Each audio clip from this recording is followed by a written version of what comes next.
La escena tiene, una fuerza visual tremenda. Imagínatela. El desierto de Judea, el río Jordán. Hay un profeta carismático, Juan el Bautista, predicando un mensaje que es como una sacudida eléctrica. Arrepentíos. Y la gente responde. Vemos a soldados, recaudadores de impuestos, gente común, vamos, todos haciendo fila para sumergirse en el agua confesando sus pecados. Es un rito de limpieza para gente que se sabe sucia. Y de repente, en esa misma fila, se coloca Jesús y le pide a Juan que lo bautice. Es que la petición es, a primera vista, un sinsentido. La reacción de Juan es la de cualquiera que entendiera lo que estaba pasando. Le dice casi escandalizada, «¿Soy yo el que necesita que tú me bautices y vienes tú a mí?» Es pura lógica. Totalmente. Este rito es para pecadores. Y toda la tradición sostiene que Jesús no tenía pecado. Es como si el médico jefe de un hospital se pusiera en la cola de urgencias para que un residente le cure un resfriado. No cuadra. No cuadra en absoluto. Y sin embargo, la respuesta de Jesús es una de las frases más desconcertantes y a la vez más reveladoras de todo el relato. Deja ahora, porque así nos conviene cumplir toda justicia. Y esa frase, cumplir toda justicia, es el gran enigma. No dice porque es una orden o porque es un símbolo, dice algo mucho más abstracto. Y esa es la misión que nos hemos propuesto hoy, sumergirnos en esa frase.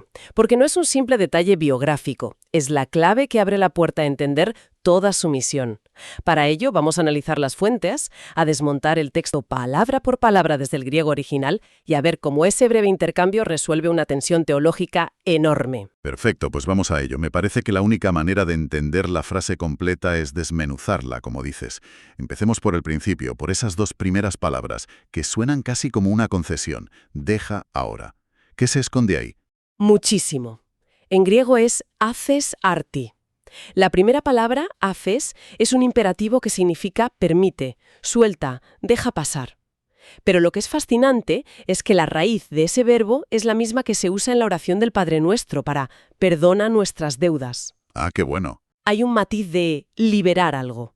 No está desautorizando a Juan, no le dice estás equivocado, más bien le dice suelta tu objeción, déjala ir. O sea, no es un cállate y bautízame, sino un entiendo tu lógica, pero por favor, permítelo. Precisamente. Y la segunda palabra, arti, refuerza esa idea. Significa en este preciso instante, justo ahora. Le da un sentido de temporalidad muy específico. Jesús está diciendo, tu objeción es válida en un plano general, pero para este momento concreto es necesario que lo permitas. Pone la lógica de Juan en pausa, por así decirlo. Entendido. La siguiente pieza es la palabra conviene. En español suena un poco débil, como si dijera, bueno, estaría bien hacerlo. Me imagino que el original tiene más fuerza. Mucha más. La palabra griega es prepon, y no significa conveniente en el sentido de cómodo u oportuno. Significa es apropiado, es digno, es lo que encaja perfectamente en el diseño.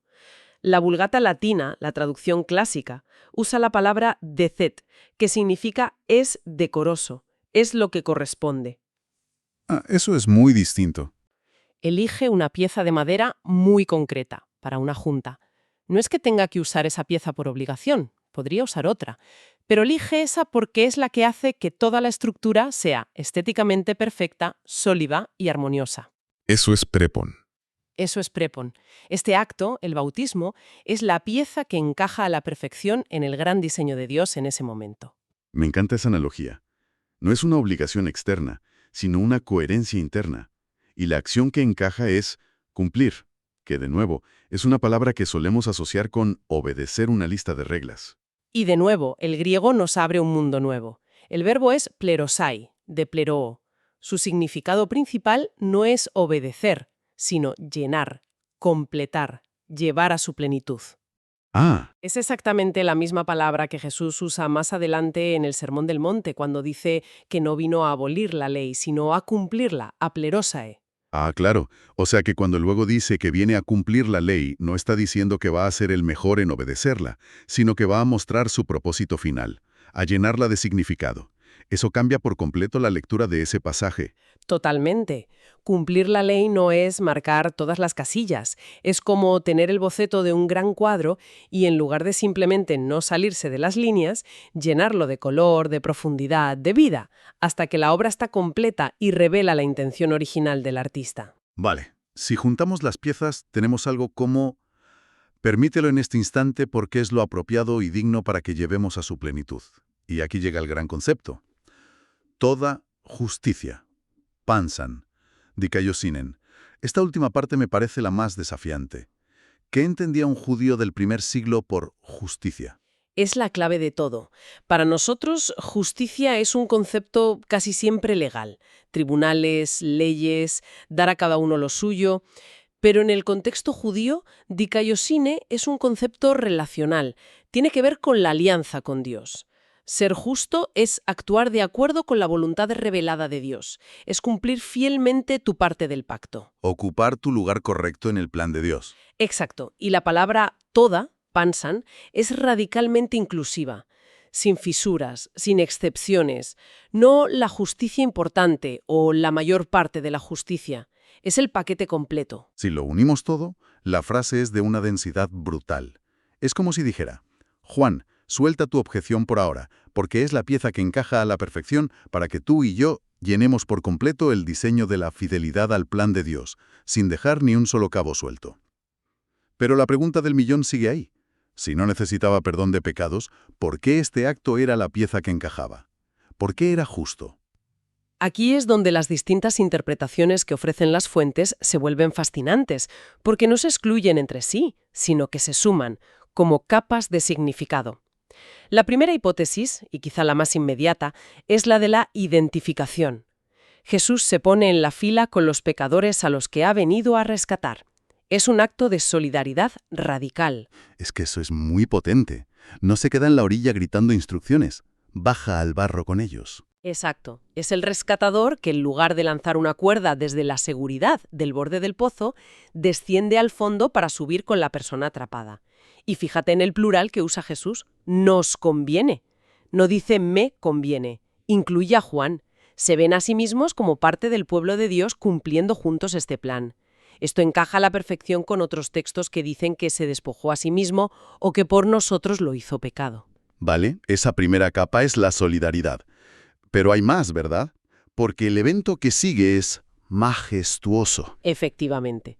La segunda hipótesis es la de la inauguración de su ministerio mesiánico. Jesús llevaba 30 años en el anonimato, en Nazaret. Este es el pistoletazo de salida de su vida pública. Y los hechos lo confirman. Justo después del bautismo, los cielos se abren, el Espíritu desciende como una paloma y la voz del Padre lo confirma.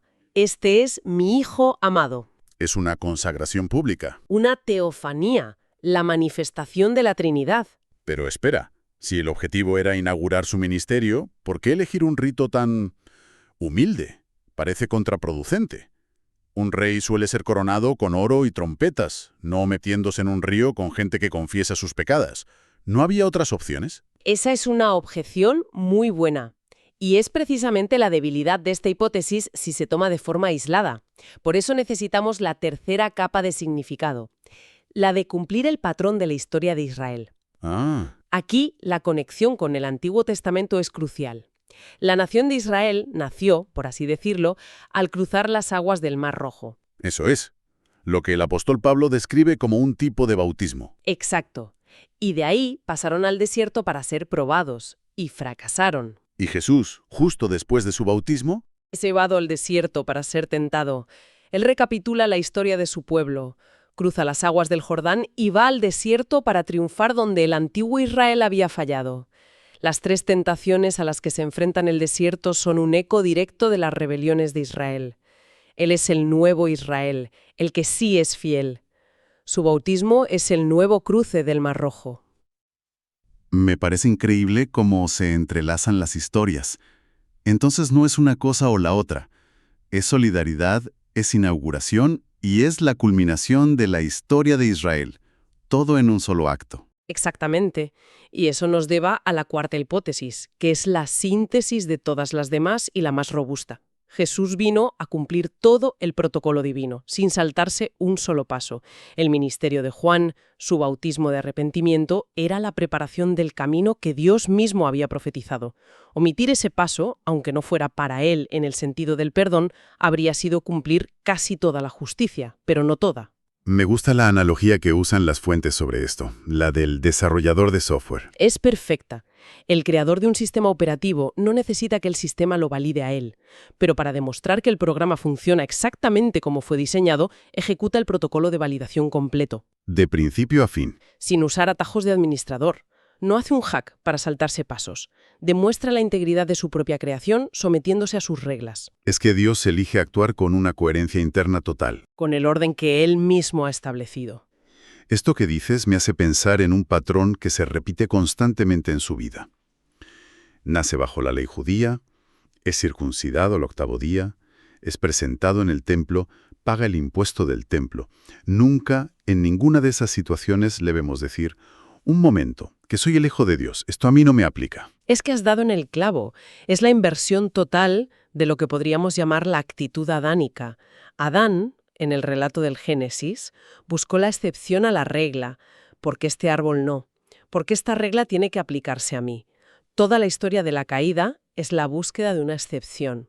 Y Jesús, en cambio, Busca el cumplimiento total. es que va en contra de todo instinto humano. Desde que somos niños buscamos el ¿y por qué yo? Queremos ser la excepción que confirma la regla. Y aquí vemos un modelo que es radicalmente opuesto. La lógica humana suele ser: cuanto más poder o estatus tengo, menos reglas se me aplican. La suya parece ser la contraria. Mi autoridad se demuestra precisamente sometiéndome al diseño completo. Es el principio de la no excepción. Y ese principio tiene unas implicaciones enormes. Cuando lo piensas, este único acto en el Jordán redefine muchísimas cosas. A ver, exploremos esas implicaciones. La primera, supongo, tiene que ver con quién es Él, lo que los teólogos llaman cristología, ¿no? Exacto. Para la cristología, esto es una prueba fundamental de su humanidad real. No es un avatar divino que parece humano por fuera. Entra en el sistema humano por la puerta principal, sometiéndose a los protocolos establecidos por Dios para la humanidad. Comparte la experiencia humana desde sus ritos y sus momentos clave. Y eso conecta directamente con la idea de la salvación. Por supuesto. Segundo punto, la salvación. Como decíamos con la analogía del pozo, no nos salva desde fuera del problema, sino desde dentro. Se une a nosotros en nuestra condición, simbolizada por esa fila de pecadores en el Jordán, para poder levantarnos y sacarnos de ella. Se hace uno con los enfermos para poder curarlos. Exacto. Es una lógica que desmonta cualquier tipo de orgullo o autosuficiencia. Y me imagino que también tiene consecuencias para nuestra ética, para cómo vivimos. Sin duda. Tercera implicación, la ética. Este acto anula por completo la justificación de reclamar excepciones personales. La excusa del «es que mi caso es diferente» o «las reglas son para los demás» queda desmantelada. Si él, siendo quien era, no reclamó un estatus especial, ¿Quién puede atreverse a hacerlo? nos llama a una integridad sin excusas. Y por último, y volviendo al principio de nuestra conversación, redefine lo que significa la palabra justicia. Absolutamente. Solemos pensar en la justicia de forma pasiva. No hacer el mal, no robar, no mentir, no romper las reglas. Pero el bautismo de Jesús nos muestra una justicia activa y creativa. Nadie le ordenó explícitamente que se bautizara. No había un mandamiento escrito que dijera «el Mesías deberá ser bautizado por Juan». No lo había. Pero era prepón, era apropiado, era la pieza que completaba el patrón divino. La verdadera justicia, entonces, no es solo evitar el mal, sino buscar activamente lo que es bueno, digno y coherente con el diseño mayor, aunque nadie te lo exija. En resumen, lo que parece un episodio contradictorio y extraño es en realidad una declaración de principios. El bautismo de Jesús redefine la justicia, no como el miedo a salirse de las líneas, sino como la pasión por llenar el dibujo completo. Es la voluntad de encajar en el diseño de Dios, completando activamente el patrón, sin buscar atajos ni privilegios. Y hay una última reflexión que los materiales nos dejan, una idea que me parece muy provocadora.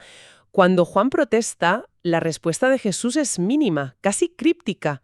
Deja ahora.